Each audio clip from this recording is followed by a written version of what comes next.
Se dice que el buen escritor, el gran escritor, es una persona que tiene la habilidad de estar conectado con uno mismo, de entender bien o entender con una claridad fuera de lo normal quién es, por qué es así, por qué hace las cosas que hace y por qué piensa como piensa. Así no cambian, pero por qué piensa como piensa y de dónde vienen sus acciones, sus palabras, sus adicciones. Una claridad emocional, una claridad mental. Y siendo que esto es verdad, considero que esto es verdad, que el buen escritor tiene una conciencia de sí mismo muy fuera de lo normal, porque es lo que demuestran, es lo que se deja ver.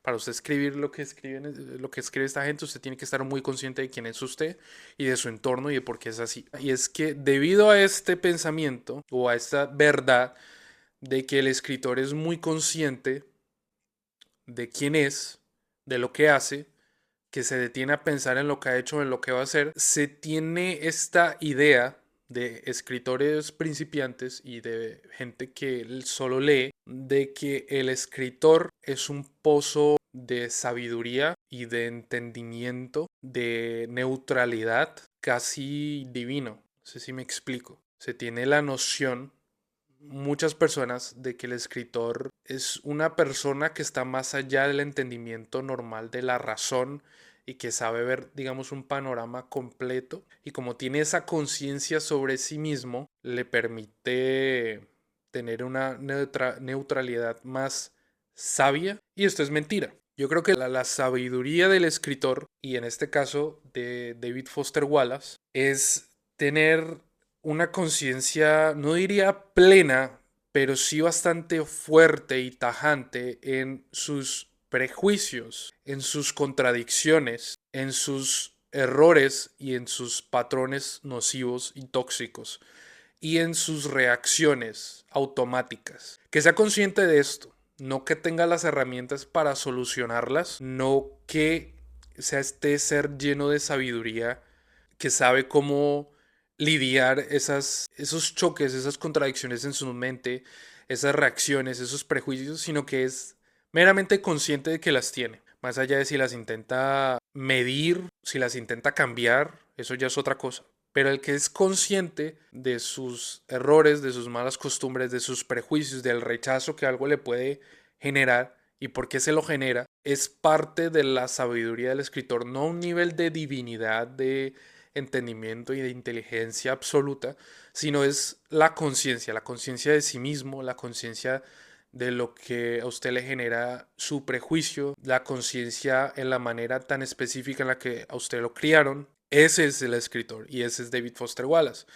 Porque a David Foster Wallace, la cosa con David Foster Wallace es que se le ha puesto en este pedestal, yo también, de los grandes escritores estadounidenses como Hemingway, eh, como Edgar Allan Poe, en este Olimpo de grandes escritores, pero que es un escritor moderno, que murió en el 2008 apenas, y muy joven, a sus 40 y pico años, el man se suicidó. Y que por estar en ese pedestal y ser un escritor moderno, su imagen se ha endiosificado un poco. Y también hay personas que indagan más y descubren los problemas que tuvo David Foster Wallace de adicción a la pornografía, a la tecnología, a la marihuana, y que era un man muy misógino, muy machista. Pero, por ejemplo, en el 2017 que hubo este escándalo del Me Too, donde un poco de manes salieron denunciados por agresiones sexuales y demás, que se destapó esa olla, parte de esa olla, David Foster Wallace salió salpicado, ya muerto.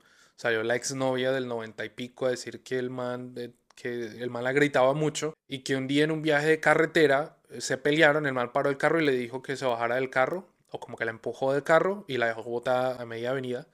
Entonces hubo como este intento de cancelación de David Foster Wallace, pero el man posterior a eso escribe mucho de esta perspectiva, de este hombre tóxico, de este hombre iracundo, de este hombre con problemas, con una crianza tosca, con problemas emocionales atascados en su manera de ver el mundo. Y eso se ve muy claramente en su libro de cuentos de entrevistas breves con hombres repulsivos, que cada cuento, el 90% de los cuentos habla de la perspectiva o es narrado desde la perspectiva de un hombre atroz o de un hombre muy paila o se habla de un hombre muy paila.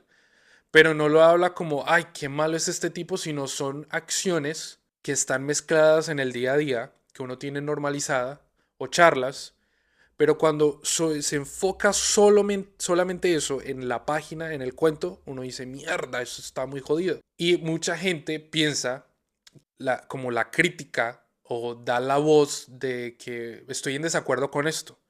O que el man trataba de hacer como una denuncia a través de los cuentos. Y en parte sí, pero si uno sabe más de Foster Wallace, se da cuenta que esas cosas horribles, esas conversaciones horribles, esos pensamientos vienen de la cabeza de David Foster Wallace, que son pensamientos que él ha tenido y que es consciente de lo malo, de lo negativo y de lo tóxico de esas maneras de pensar que se ven en ese libro. Porque el man sí intentó y eventualmente creo que lo logró lidiar con la razón de su comportamiento, de su agresividad, también que era un man de 20 y pico, muy joven, con problemas, con una depresión severa y problemas emocionales muy jodidos. Estoy diciendo la raíz, no estoy justificando el comportamiento del tipo, pero uno ve qué tan consciente era David Foster Wallace de su manera de pensar, de sus acciones, de cómo veía el mundo, o con el prejuicio con el que recibía o afrontaba ciertos temas o ciertas conversaciones. Y es el man siendo consciente de eso, de su manera de pensar y utilizándolo en sus libros. Y para mí eso lo pone todavía más arriba. No solo deja en claro que el escritor, por lo menos el escritor moderno, necesita estar lo más que pueda consciente de sus errores, de sus contradicciones, de sus comportamientos, de su lenguaje, de sus palabras, de cómo se comporta con las personas en su entorno, sea hombre o mujer, o por qué uno es diferente del otro, de los tratos. Y esto pone a Wallace en evidencia al desnudo, sobre todo en ese libro de conversaciones breves con hombres repulsivos, y lo pone por encima de otros escritores que están considerados por encima de él o que ya son clásicos eh, esenciales en la literatura. Uno de ellos, por ejemplo, es Hemingway. Hemingway, me gustan mucho los cuentos de Hemingway y Hemingway era consciente hasta cierto punto de esta imagen del hombre muy macho, del masculino. Y Hemingway es este macho de la literatura norteamericana por excelencia. Hemingway, el que estuvo en guerras, el de barba, el que se fue a Cuba. Y sí, es una imagen muy cruda y muy interesante de este hombre, de esta masculinidad, pero hasta él a veces desdibuja un poco en la epicidad del hombre solitario estos comportamientos o esta manera de pensar. Entonces, la conciencia de lo negativo se desdibuja como algo épico. No sé si me explico. Y es un error en el que cae Hemingway. De hecho, es un error en el que cae Bukowski también. O no un error, sino algo en lo que cae Bukowski, que por ejemplo mucha gente menciona al momento de diferenciarlo con John Fante. Que John Fante ridiculiza su alter ego al punto del patetismo sin piedad alguna. Y que Bukowski cruza muchos límites, pero hay una línea que él no cruza y es el de ese ridiculizar la situación de su alter ego que es Henry Chinaski. Y en Henry Chinaski, al final de la situación o del libro, de la historia, queda parado como el man solitario, tosco, alcohólico que se mete en peleas y que es épico. Que quiera o no, da ese toque de exótico, de masculinidad, de epicidad al personaje que John Fante elimina por completo de sus alter egos.